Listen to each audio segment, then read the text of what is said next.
राधा मेरी स्वामिनी और मैं राधे को दास, जन्मो जन्मो मोहे दीजियो श्री वृंदावन धामवास। राधे राधे। जय जय पाषाणकुशा एकादशी की। प्रिय भक्तो, एकादशीर पवित्र दिने आमरा भगवान श्री कृष्णेर नित्यधाम বৃন্দাবন ধামকে দর্শন করতে করতে একাদশীর মহিমা কথা শ্রবণ করব। একাদশীর ব্রত এই ত্রিভুবনের সবথেকে পবিত্র ব্রত।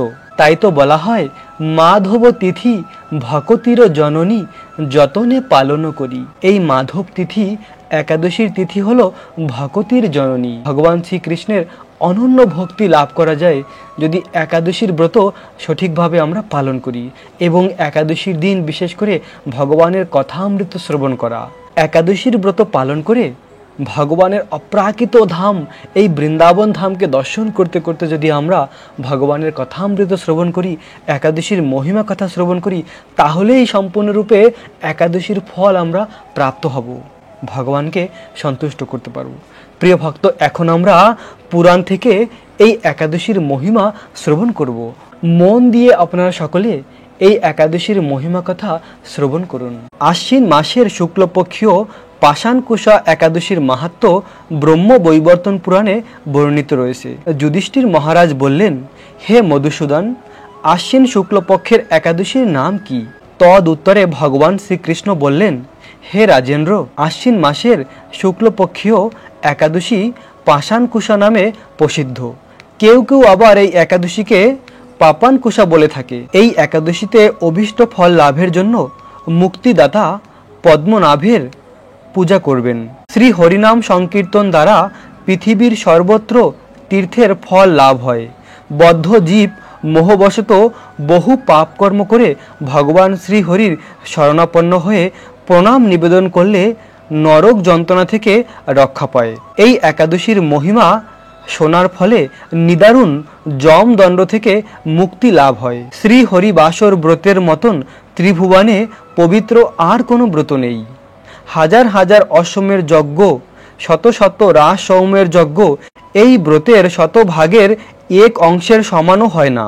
এই ব্রত পালনে স্বর্গবাস, মুক্তি, দীর্ঘ আয়ু, আরোগ্য লাভ, সুপত্নী লাভ, বন্ধু প্রকৃতি অনায়াসে লাভ করা যায়। হে রাজেন্দ্র, গয়া, কাশী, এমনকি কুরুক্ষেত্র শ্রী হরিবাসর অপেক্ষা পুণ্যস্থান নয়। হে ভূপালক, একাদশীর উপবাস ব্রত করে রাত্রি জাগরণ করলে অনায়াসে বিষ্ণু লোকে গতি লাভ হয়।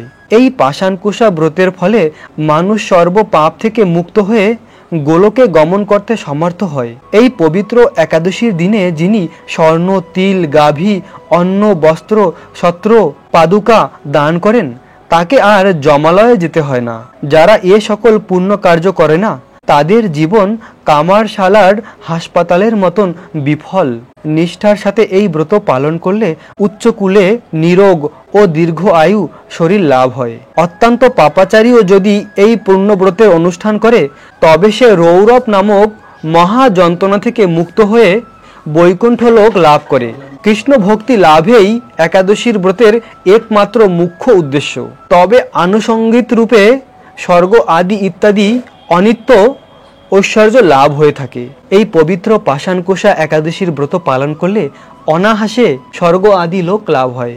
কিন্তু একাদশীর ব্রত পালন করার মুখ্য উদ্দেশ্য হলো ভগবানের অনন্য ভক্তি লাভ করা, ভগবানের নিত্য ধাম ফিরে যাওয়া।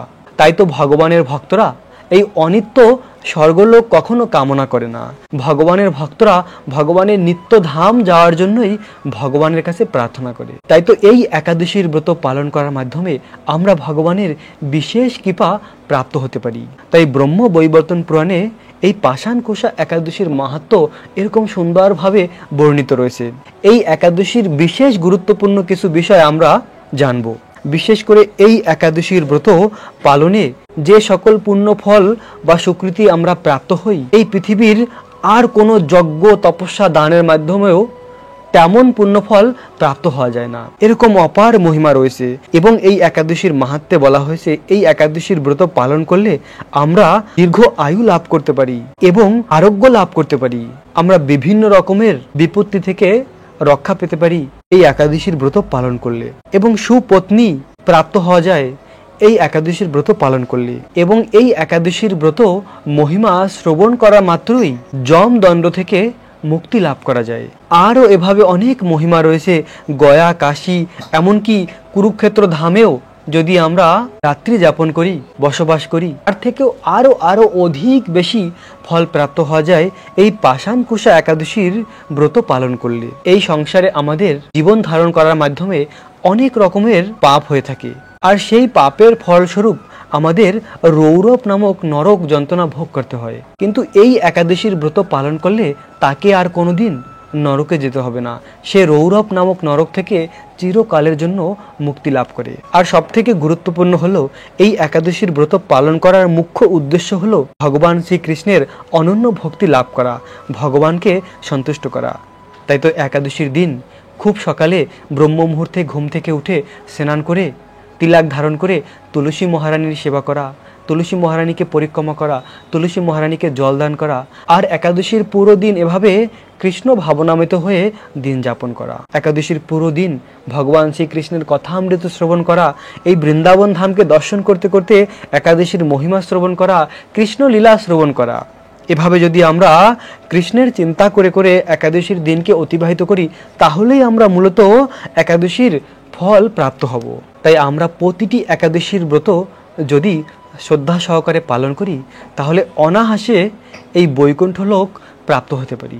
ভগবানের নিত্য ধাম হলো বৈকুণ্ঠ লোক। এই দুঃখময় সংসার থেকে মুক্তি লাভ করে ভগবানের নিত্য ধাম প্রাপ্ত হওয়া যায় এই একাদশীর ব্রত পালন করার মাধ্যমে। প্রতিটি একাদশীর মতন আজকের একাদশীতেও আমরা আপনাদের সকলকে নিয়ে যাব বৃন্দাবনের অন্য একটি অরণ্যে। আজ আমরা এসে পৌঁছেছি বৃন্দাবনের চরণ পাহাড়ি। এই সেই বৃন্দাবনের চরণ পাহাড়ি। শ্যাম সুন্দর কৃষ্ণ প্রতিদিন তার প্রিয় সখাদের নিয়ে বৃন্দাবনের বিভিন্ন বনে গিয়ে অনেক মধুর মধুর লীলা করেছে। তো শ্যাম সুন্দর কৃষ্ণ বৃন্দাবনের এই চরণ পাহাড়িতেও এসে অনেক মধুর মধুর লীলা করেছে। তো আজ আমরা এই দুর্লভ চরণ পাহাড়িকে দর্শন করতে করতে সেই অমৃতময় লীলাকে শ্রবণ করব। প্রিয় ভক্ত, একাদশীর দিন মন দিয়ে এই কথাগুলো শ্রবণ করুন, তাহলেই কৃষ্ণের প্রতি অনন্য ভক্তি প্রেম আমাদের হৃদয়ে জাগৃত হবে। ভগবান কৃষ্ণ যে কত দয়ালু আর তার লীলা যে কত মধুর, সেটা আমরা শ্রবণ করার মাধ্যমেই উপলব্ধি করতে পারবো। তো ভগবান কৃষ্ণ এই স্থানে লীলা করেছে, আজও সেই লীলার চিহ্ন রয়েছে।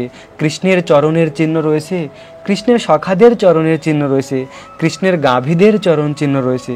তো কিভাবে এই পাথরে কৃষ্ণের চরণ চিহ্ন আজও রয়েছে, সেই লীলাই আমরা শ্রবণ করব। তো আমরা গ্রামে যেভাবে বালকেরা অনেক রকমের খেলা খেলি সখাদের নিয়ে, তেমনি অনন্ত কোটি ব্রহ্মাণ্ডের মালিক পরম পুরুষোত্তম ভগবান শ্রীকৃষ্ণ, কৃষ্ণ হলো লীলা পুরুষোত্তম। তাই ভগবান তার সখাদের নিয়ে এভাবে অনেক মধুর মধুর লীলা করে। তো একদিন এই চরণ পাহাড়িতে শ্যামসুন্দর কৃষ্ণ সখাদের নিয়ে একটি খেলা খেলছিল, আর সেই খেলার নাম হলো লুকোচুরি খেলা।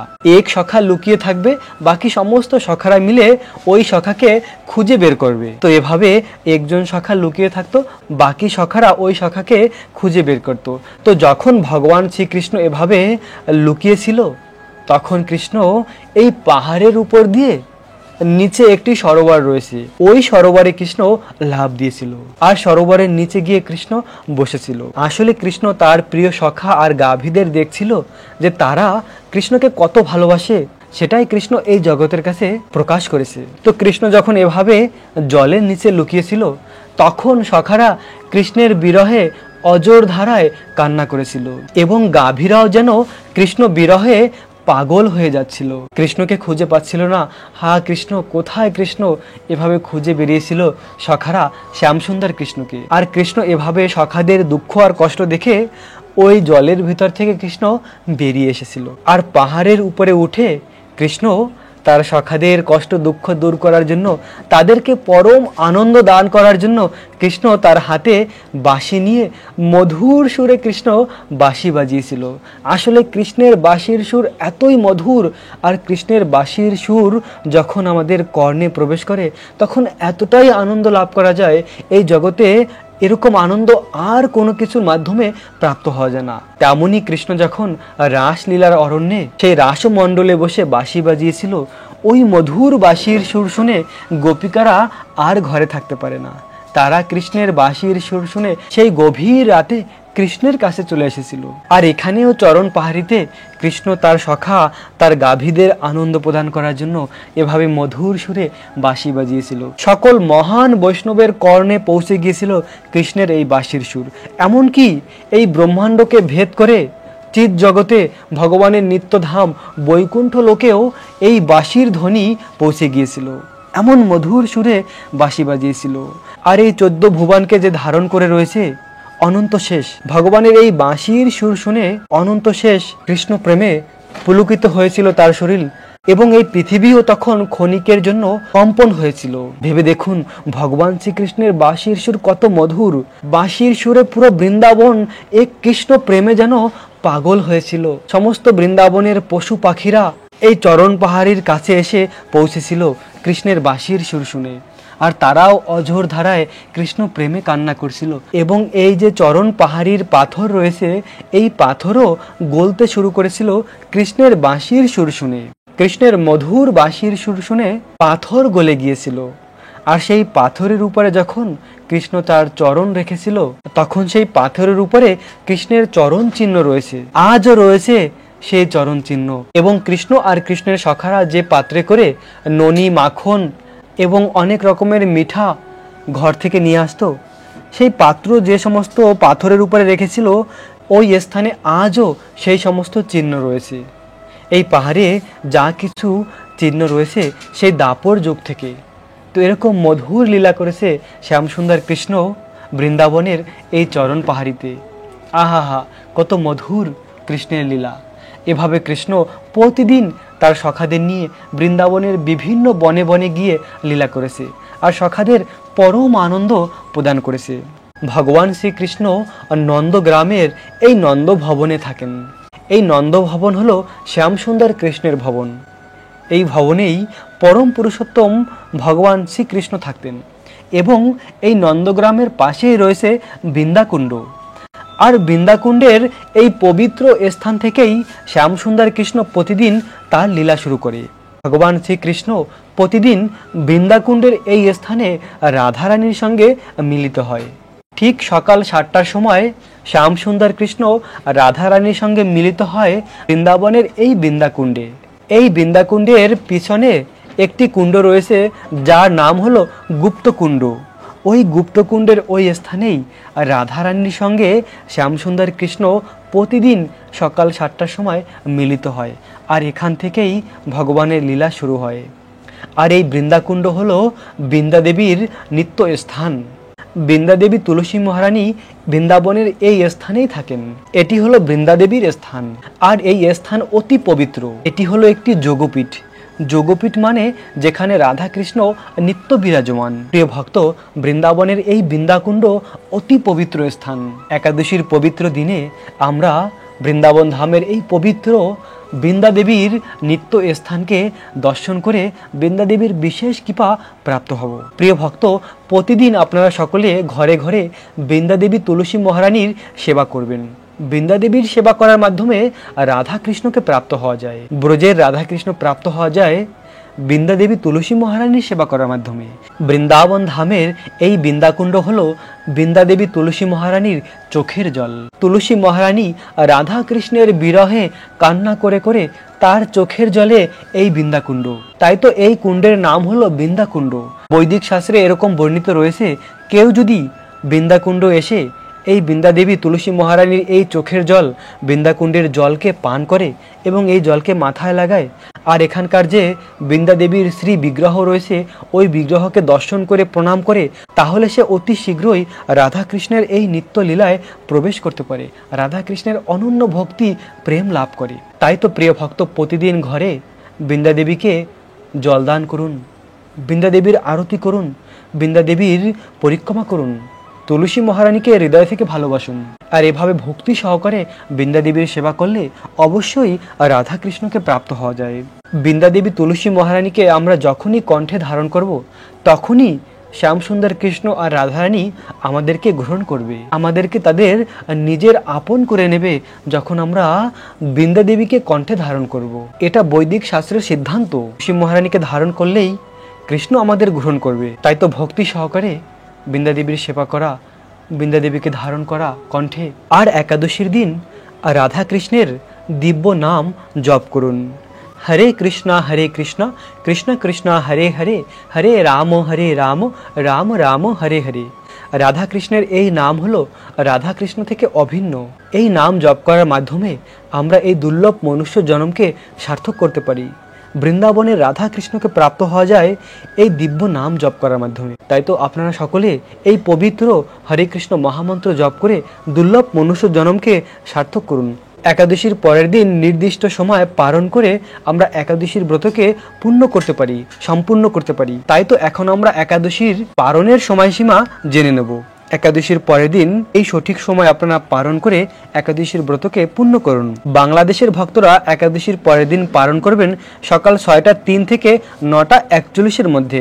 পশ্চিমবঙ্গের ভক্তরা একাদশীর পরের দিন পালন করবেন 5টা 36 থেকে 9টা 25 মধ্যে। দিল্লির ভক্তরা একাদশীর পরের দিন পালন করবেন সকাল 6টা 22 থেকে 10টা11 মধ্যে। বৃন্দাবনের ভক্তরা একাদশীর পরের দিন পালন করেন সকাল 6টা19 থেকে 10টা9 মধ্যে। উত্তরপ্রদেশের ভক্তরা একাদশীর পরের দিন পালন করবেন সকাল 6টা6 থেকে 9টা57 মধ্যে। মুম্বাই মহারাষ্ট্রের ভক্তরা একাদশীর পরের দিন পালন করবেন সকাল 6টা32 থেকে 10টা26 মধ্যে। পুনে মহারাষ্ট্রের ভক্তরা একাদশীর পরের দিন পালন করবেন সকাল 6টা28 থেকে 10টা22 মধ্যে। নাগপুর মহারাষ্ট্রের ভক্তরা একাদশীর পরের দিন পালন করবেন সকাল 6টা9 থেকে 10টা2 মধ্যে। চেন্নাই তামিলনাড়ুর ভক্তরা একাদশীর পরের দিন পালন করবেন সকাল 6টা6 থেকে 9টা56 মধ্যে। ভুবনেশ্বর উড়িষ্যার ভক্তরা একাদশীর পরের দিন পালন করবেন সকাল 5টা41 থেকে 9টা35 মধ্যে। ঝাড়খণ্ডের ভক্তরা একাদশীর পরের দিন পালন করবেন সকাল 5টা45 থেকে 9টা37 মধ্যে। বিহারের ভক্তরা একাদশীর পরের দিন পালন করবেন সকাল 5টা45 থেকে 9টা37 মধ্যে। ছত্তিশগড়ের ভক্তরা একাদশীর পরের দিন পালন করবেন সকাল 5টা57 থেকে 9টা50 মধ্যে। শিলং মেঘালয়ের ভক্তরা একাদশীর পরের দিন পালন করবেন 5টা21 থেকে 9টা12 মধ্যে। গুয়াহাটি আসামের ভক্তরা একাদশীর পরের দিন পালন করবেন 5টা22 থেকে 9টা13 মধ্যে। আগরতলা ত্রিপুরার ভক্তরা একাদশীর পরের দিন পালন করবেন 5টা22 থেকে 9টা14 মধ্যে। মিজোরামের ভক্তরা একাদশীর পরের দিন পালন করবেন 5টা14 থেকে 9টা7 মধ্যে। মণিপুরের ভক্তরা একাদশীর পরের দিন পালন করবেন 5টা12 থেকে 9টা3 মধ্যে। নাগাল্যান্ডের ভক্তরা একাদশীর পরের দিন পালন করবেন 5টা11 থেকে 9টা2 মধ্যে।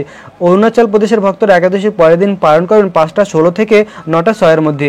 সিকিমের ভক্তরা একাদশীর পরের দিন পালন করবেন 5টা36 থেকে 9টা26 মধ্যে। গোয়ার ভক্তরা একাদশীর পরের দিন পালন করবেন সকাল 6টা25 থেকে 10টা21 মধ্যে। ব্যাঙ্গালোর কর্ণাটকের ভক্তরা একাদশীর পরের দিন পালন করবেন সকাল 6টা9 থেকে 10টা6 মধ্যে। কেরালার ভক্তরা একাদশীর পরের দিন পালন করবেন 6টা12 থেকে 10টা10 মধ্যে। জম্মু কাশ্মীরের ভক্তরা একাদশীর পরের দিন পালন করবেন 6টা34 থেকে 10টা22 মধ্যে। নেপালের ভক্তরা একাদশীর পরের দিন পালন করবেন 6টা3 থেকে 9টা54 মধ্যে। ভুটানের ভক্তরা একাদশীর পরের দিন পালন করবেন 6টা1 থেকে 9টা51 মধ্যে। শ্রীলঙ্কার ভক্তরা একাদশীর পরের দিন পালন করবেন 5টা37 থেকে 9টা56 মধ্যে। মালদ্বীপের ভক্তরা একাদশীর পরের দিন পালন করবেন 5টা50 থেকে 9টা51 মধ্যে। মায়ানমারের ভক্তরা একাদশীর পরের দিন পালন করবেন 5টা1 থেকে 9টা54 মধ্যে। এই ছিল পৃথিবীর অনেক স্থানের একাদশীর পরের দিনের পালনের সময়সীমা। প্রিয় ভক্ত, এই সময় মতন আপনারা পালন করে একাদশীর ব্রতকে পূর্ণ করবেন। একাদশীর পরের দিন রন্ধন করে ভগবানকে ভোগ নিবেদন করে সেই প্রসাদ গ্রহণ করার আগে পারণের প্রণাম মন্ত্র বলবেন। আর যদি কেউ পারণের প্রণাম মন্ত্র না জানে তাহলে হরে কৃষ্ণ মহামন্ত্র বলে ভগবানের কাছে প্রণাম নিবেদন করে প্রার্থনা করবেন যে হে ভগবান, তোমার সন্তুষ্টি বিধানের জন্য এই একাদশীর ব্রত আমি পালন করেছি। যা কিছু ভুল ত্রুটি হয়েছে সে সমস্ত ক্ষমা করে তুমি এই সম্পূর্ণ একাদশীর ফল আমাদেরকে প্রদান করো। হে ভগবান, তুমি হলে ভক্ত বৎসল, তুমি ভক্তের কোনো দোষ গ্রহণ করো না। তাই তো যদি কোনো অপরাধ হয়ে থাকে, কোনো ত্রুটি হয়ে থাকে, তাহলে সেটা ক্ষমা করে এই একাদশীর সম্পূর্ণ ফল আমাকে প্রদান করো। এভাবে ভগবানের কাছে হৃদয় থেকে দৈন্য সহকারে প্রার্থনা করুন, তাহলে ভগবান সমস্ত অপরাধ থেকে ক্ষমা করে দেবে আর আমাদেরকে সম্পূর্ণ এই একাদশীর ফল প্রদান করবে। আর এই একাদশীর ফল লাভ করার মাধ্যমে আমরা কৃষ্ণের অনন্য ভক্তি প্রাপ্ত হব। কৃষ্ণ নামের প্রতি আমাদের রুচি বৃদ্ধি হবে। তাই তো বেশি বেশি করে ভগবান কৃষ্ণের নাম জপ করুন। কৃষ্ণ নাম যত বেশি জপ করব আমরা, তত বেশি কৃষ্ণের নামের প্রতি রুচি বৃদ্ধি হবে। আর কৃষ্ণের প্রতি আর কৃষ্ণ নামের প্রতি যদি আমাদের রুচি হয়, ভালোবাসা হয়, তাহলেই আমাদের এই দুর্লভ মনুষ্য জন্ম সার্থক হবে। প্রিয় ভক্ত, আজকের ভিডিও এখানেই সমাপ্ত করব। রাখবেন নিজেদের অনেক যত্ন, থাকবেন কৃষ্ণ ভাবনাময়। রাধে রাধে।